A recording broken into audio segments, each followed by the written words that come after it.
In this lecture, we are going to install Keycloak using the Docker engine. As a prerequisite, Docker should be installed in your machine in order to execute the upcoming commands. I have added a link in the resources for the process of installing Docker. Docker is the fastest way for you to start experimenting with Keycloak. Docker Hub hosts many Keycloak images. However, the most used are from Bitnami and GBoss. I already highlighted them here. We will use the image of GBoss for the rest of this training. When we access the overview of this image, the way to start it is to execute docker run, as you can see here. However, we are unable to access Keycloak UI locally without exposing port 8080. Also, Keycloak does not have a default admin account, so we need to create his credentials during the initiation of this instance. For that, this is how we are going to expose the port. And this is how we are going to set the credentials for the administrator using the environment variable, Keycloak user, and Keycloak password.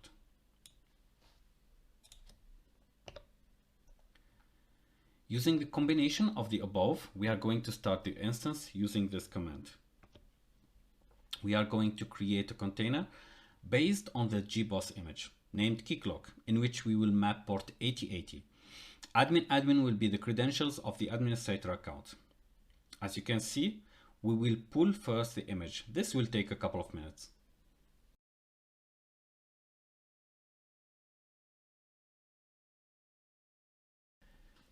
The system will now add our admin user to the init script, and right after, it will start the container.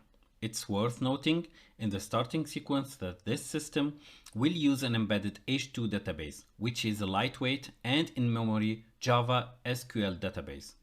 The process will take also a couple of minutes.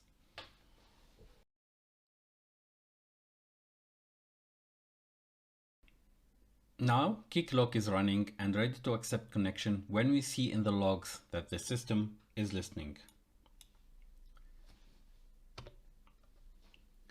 We will use localhost port 8080 to access the admin console, in which we will use the credential we already created.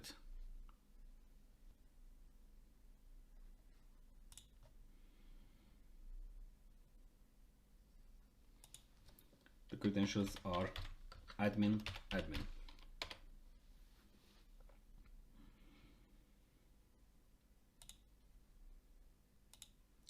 And like this, we have Keycloak ready to be used.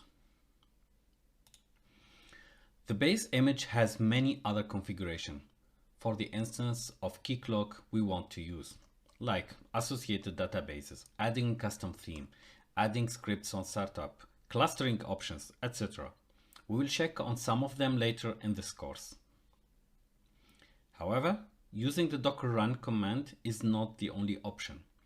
Alternatively, we can install Keycloak using Docker Compose to have more control over the associated database. In the following example, we will connect Keycloak to MySQL version 5.7. The data will be kept as an external volume.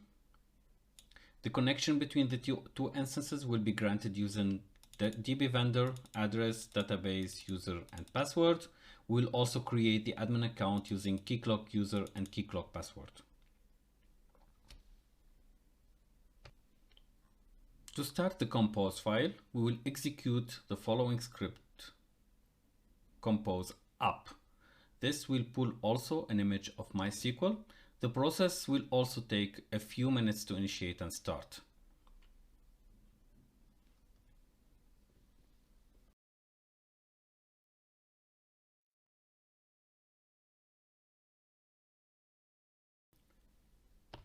As we mapped already the port, we can access the admin console using the same URI, localhost port 8080.